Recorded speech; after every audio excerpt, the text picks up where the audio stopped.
Olá pessoal, tudo bem com vocês? Estamos de volta, mais um encontro. A gente passou um tempo aí sem nos encontrarmos, porque eu estava fazendo algumas provas, mas estamos de volta. E o tema de hoje que eu separei foi Poder Constituinte Originário, pessoal. É um tema tranquilo, é um tema que o pessoal normalmente sabe, mas há possibilidade da gente acrescentar alguma informação. E é por isso que a gente está aqui hoje. Vamos acrescentar, vamos tentar trazer algo curioso, algo interessante sobre poder constituinte originário que pode cair na sua prova. Muito bem. Vamos começar então com um conceito geral, de onde surgiu essa ideia de poder constituinte, enfim, essas noções iniciais para a gente começar nosso bate-papo. Então, bem, essa ideia de poder constituinte, pessoal, ela surgiu do constitucionalismo francês.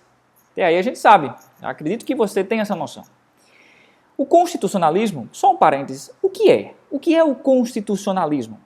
É todo o movimento político, jurídico, cultural, histórico que visa a limitação do poder estatal. Então, toda vez que eu tenho esse movimento, algum movimento dessa natureza, que visa limitar o poder do Estado, eu tenho constitucionalismo. E aí a gente pode falar em constitucionalismo antigo, constitucionalismo moderno, constitucionalismo contemporâneo, talvez neoconstitucionalismo. Enfim, a gente lembra desse movimento. E foi no constitucionalismo francês, pessoal, que aconteceu ali mais ou menos próximo do constitucionalismo americano, que surgiu a ideia de poder constituinte. Surgiu de uma mente brilhante. Quem era esse cara que pensou pela primeira vez, talvez aí, na essência, na origem do poder constituinte? O nome dele era Abbé Sieyès, pessoal. Ele escreveu um livrinho, na verdade, hoje ele é um livro, mas na época não era um livro, era um panfleto e foi transformado em livrinho depois. O nome do livro é O que é o Terceiro Estado? Bom, o nome pode parecer estranho, mas vamos tentar fazer uma revisão do contexto histórico que levou Sieyès a escrever este panfleto.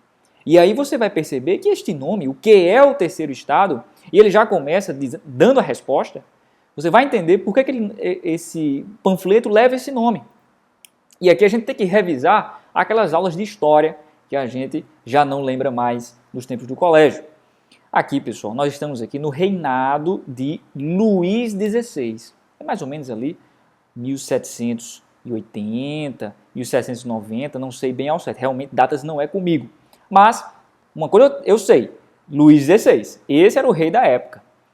E o Luís XVI, pessoal, ele meio que pegou assim, a pior época, né? O Luís XIV foi bem, o Luís XV, legal, aproveitou tranquilo, mas o Luís XVI ele já pegou a França um pouco mais esperta, um pouco mais reagente, digamos assim, àqueles absurdos cometidos pelo absolutismo. E a gente lembra, pessoal, que nessa época, a França ela era dividida em 3 estados. Sim, existia o primeiro estado, que era a nobreza, o segundo estado, que era o clero, e o terceiro estado, que era o resto.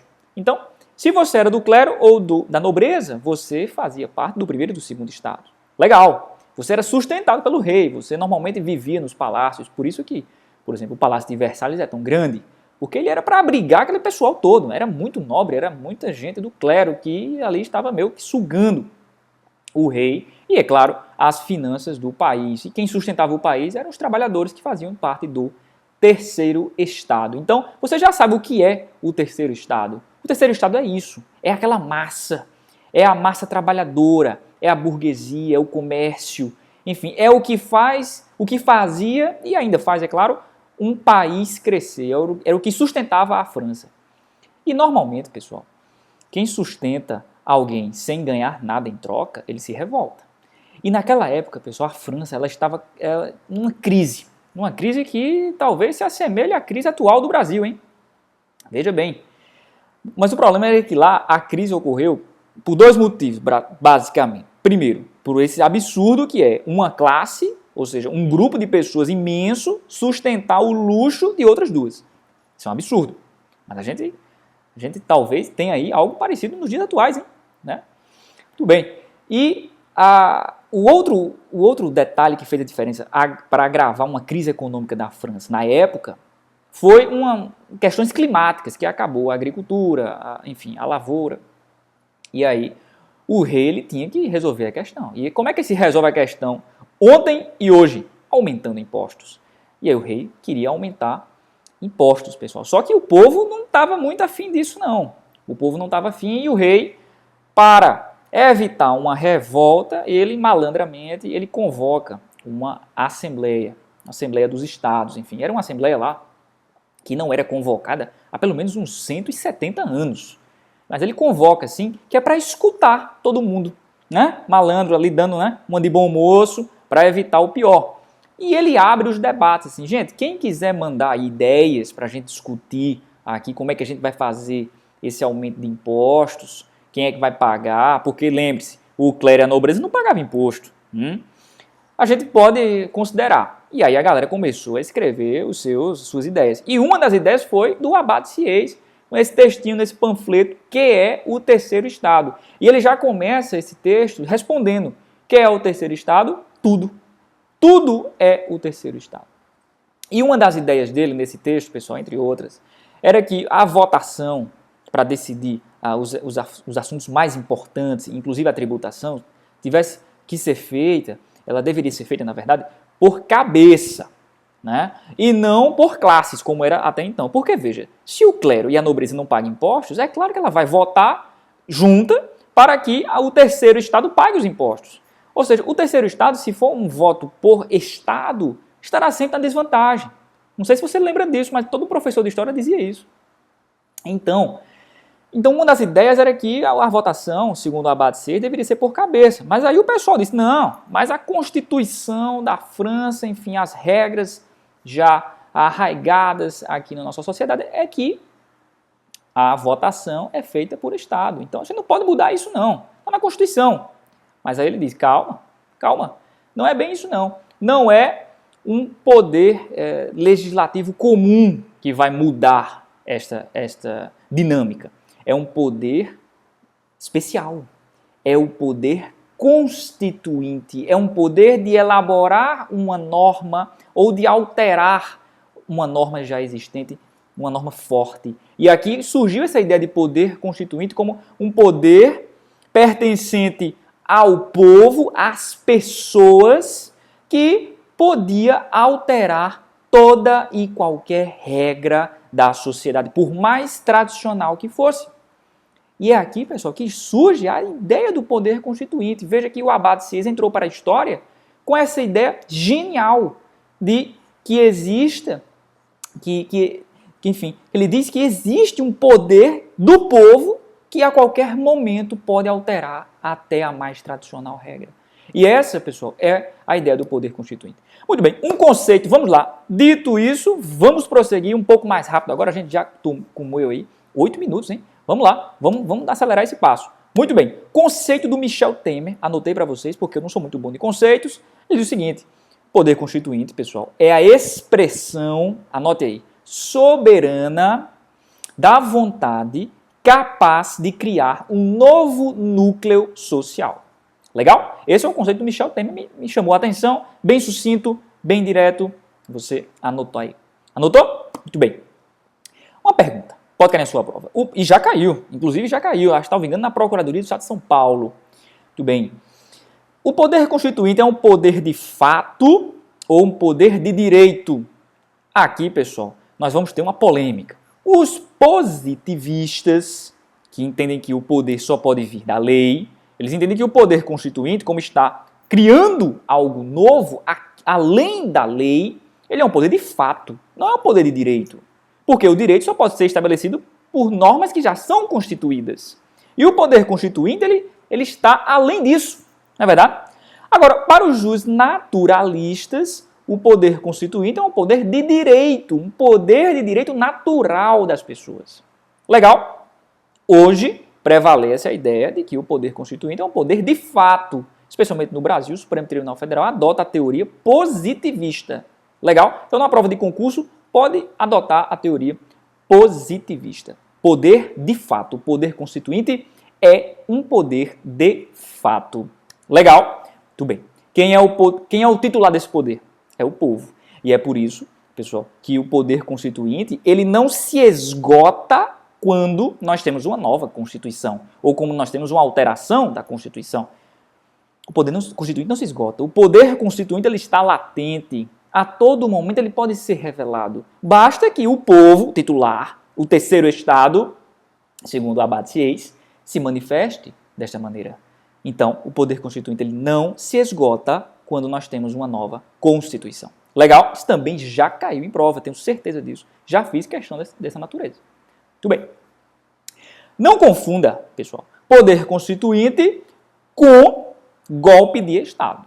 Porque às vezes o pessoal, quando há um golpe de Estado, por exemplo, como houve aqui o golpe militar, e aí os caras fizeram uma nova Constituição, aquilo ali é poder constituinte? Não, é melhor dizer que não. Alguns vão dizer que sim, mas aquilo ali foi um golpe de Estado, aquilo não representa a vontade do povo, é a vontade de um grupo que deu um golpe. Então aquilo ali é uma usurpação do poder constituinte e não o próprio poder constituinte legítimo, como tem que ser, através da vontade do seu titular, que é o povo. E o povo pode eleger representantes para que elaborem uma Constituição, mas o titular sempre é o povo. Tranquilo? Legal. Quais são as espécies de poder constituinte? Poder constituinte originário, que cria uma nova ordem constitucional, ou poder constituinte derivado, que altera uma ordem constitucional vigente. Esse poder constituinte derivado, a gente pode estudar em outro encontro, pode ser reformador ou decorrente. Especialmente no Brasil nós temos o poder constituinte decorrente, que é o poder constituinte dos Estados membros. Legal? Mas como a gente disse, nós não vamos ver o poder constituinte derivado, suas limitações, suas peculiaridades, nós não vamos ver hoje. Hoje vamos focar no poder constituinte originário, pessoal. E o poder constituinte originário, ele tem algumas características. Você vai ver em todo o livro de Direito Constitucional, ele vai elencar lá as características do poder constituinte originário. Ele é incondicionado, independente e ilimitado. E aqui vamos focar, pessoal, nesta última característica. Ele é ilimitado. Será mesmo? Eu pergunto, será que não tem nenhum limite para o poder constituinte originário? E a resposta é: tem. Há limites ao poder constituinte originário. E aqui talvez eu possa trazer uma informação nova para você. Se eu não trago, parabéns, você realmente está dominando o assunto. Mas aqui eu fui pesquisar. E, pessoal, tem detalhes aqui nesse ponto, que são os limites do poder constituinte originário. Do ponto de vista jurídico, em regra, eu posso afirmar, sim, que o poder constituinte originário ele é ilimitado, do ponto de vista jurídico. Mas do ponto de vista metajurídico, extrajurídico, que não tem a ver com a jurisdição, enfim, com questões jurídicas propriamente ditas, o poder constituinte tem limites. E aqui, pessoal, nós vamos pesquisar no livro do professor Jorge Miranda, grande constitucionalista. Ele traz limites metajurídicos para o poder constituinte. Lembre-se, para o poder constituinte originário e não para um golpe de Estado. Tranquilo? Tudo bem. Quais são esses limites? Essa é uma pergunta que pode cair. Essa é a pergunta, quais são esses limites, né? O professor Jorge Miranda, pessoal, ele faz o seguinte, ele classifica essas limitações em 3 grandes espécies. São elas: limitações socio-ideológicas, são as ideologias da sociedade que não podem ser desrespeitadas pelo poder constituinte originário. Limites institucionais, ou seja, certas instituições, como a família, por exemplo. A família é uma instituição. Elas não podem ser desrespeitadas, dissolvidas pelo poder constituinte originário. Então, a propriedade, por exemplo, o conceito de propriedade, a instituição propriedade, será que o poder constituinte ele pode simplesmente acabar com a propriedade hoje no Brasil? Não, porque ele já está impregnado na sociedade. A sociedade brasileira, como exemplo, não pode viver sem o conceito de propriedade, o que é meu, o que é seu, enfim.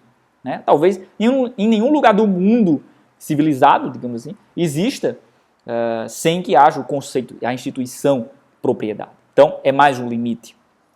E os limites substanciais, pessoal. Esses limites substanciais, eles se dividem em 3 outros limites, que são subespécies dos limites substanciais. Eu vou fazer um quadro, tá, bem tranquilo, com essas divisões, e vou colocar no material de apoio aqui na descrição. Então, mas lembre-se, nós temos os limites socioideológicos, limites institucionais e limites substanciais. Estes limites substanciais, eles se dividem em mais 3. Quais são eles? Os transcendentes, que transcendem a sociedade, a Constituição, enfim. E aqui está relacionado aos direitos e garantias individuais, que são transcendentes, ou seja, elas transcendem qualquer noção de sociedade. As pessoas têm as suas garantias e liberdades e devem ser protegidas a qualquer custo. A Constituição não pode tolher todas as liberdades, os direitos e garantias fundamentais das pessoas. Não pode. Então, aqui nós temos uma limitação. Outra limitação substancial são as limitações imanentes, ou seja, tudo aquilo que é imanente à sociedade, que está impregnado, arraigado na sociedade, não pode ser simplesmente excluído pelo poder constituinte originário. São limitações imanentes. Tá? E os terceiros limites substanciais são os limites heterônomos, que estão ligados ao direito internacional, pessoal. Ou seja, a ordem internacional também limita o poder constituinte originário, porque uma nova Constituição não pode simplesmente romper com acordos internacionais anteriormente firmados, enfim, o que os outros países esperam de você. Legal?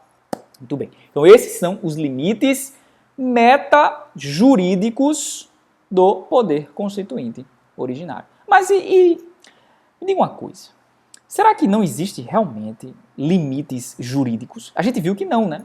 Isso é comum, pessoal. Ou seja, essa afirmação de que o poder constituinte originário ele é juridicamente ilimitado é comum e é correta. Mas se pararmos bem para pensar, pode haver um equívoco nesta afirmação. Por quê? Aqui, pessoal, nós estamos diante do que a doutrina chama, alguma doutrina, de paradoxo da onipotência. O que é a onipotência? A onipotência é aquele que tudo pode. Deus, por exemplo. Deus é onipotente. Ele tudo pode. Mas o poder constituinte originário, ele seria onipotente? A princípio, nós podemos dizer que sim, ele é onipotente, porque, pelo menos do ponto de vista jurídico, ele é ilimitado, então ele é onipotente. Não é verdade? Muito bem. Sim, aliás, outra característica do poder constituinte originário, me vem à mente, é a autonomia, ele é autônomo. Então, anote aí, me faltou no momento, mas a gente abre e fecha este rápido parêntese. Mas voltando. Muito bem. O poder constituinte realmente ele é juridicamente limitado? Será que ele pode limitar a si mesmo? Será que o próprio poder constituinte originário ele pode dizer, olha, este assunto aqui da Constituição, nesta nova Constituição, não vai poder ser alterada nem mesmo por outra Constituição. Claro, ele pode dizer que certos assuntos não serão alterados por emenda. Aí nós temos cláusula pétrea. Ok, o poder constituinte originário ele pode limitar o poder constituinte derivado. Quanto a isso, não há dúvida. Agora, o que eu quero saber é o seguinte, será que o poder constituinte originário ele pode limitar outro poder constituinte originário que porventura surja posteriormente? A resposta é não. Claro que não. Mas espera aí. Se o poder constituinte originário ele não pode limitar a si mesmo, então ele não é onipotente. Então ele tem limites jurídicos. E esse limite jurídico é justamente o fato de que ele não pode limitar a si mesmo. Veja que coisa interessante. Esse é o paradoxo da onipotência em poder constituinte, pessoal. Então, se alguém perguntar para você numa prova, uma pergunta sacana, não podemos deixar de reconhecer. O que é o paradoxo da onipotência? E se for numa prova oral, meu Deus. Né? Mas agora você sabe. Agora a gente já compartilhou essa informação aqui. Eu tenho certeza que vai acrescentar no seu caderno essa informação. Legal? Bom, Gente, pessoal, acho que a gente fechou com chave de ouro aí, com esse exemplo aí do poder constituinte originário e o paradoxo da sua onipotência, que talvez nem seja onipotente, né? Como a gente já viu. No próximo encontro, pessoal, de Direito Constitucional, eu gostaria de tratar com vocês quais são as consequências de uma nova ordem constitucional em relação à anterior. Em outras palavras, quando surge uma nova Constituição, o que é feito da anterior? O que é que pode ser feito? E o que é que foi feito da legislação anterior?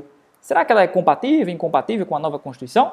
É isso que nós vamos ver, essas possibilidades, efeitos de repristinação, enfim, esses conceitos, a gente vai ver no próximo encontro. Eu espero que vocês tenham gostado, pessoal. Estamos de volta, eu passei um tempo aí sem gravar, mas vamos prosseguir com esses vídeos.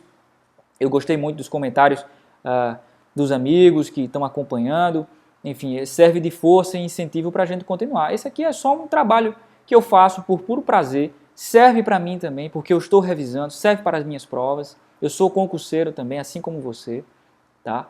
Então, eu estou aqui despretensiosamente, não estou ganhando nada por isso, mas fico muito feliz em saber que eu ajudei alguém, que eu estou compartilhando conhecimento com alguém, porque quando nós pensamos no nós, o nosso eu, ele agradece, ele é engrandecido.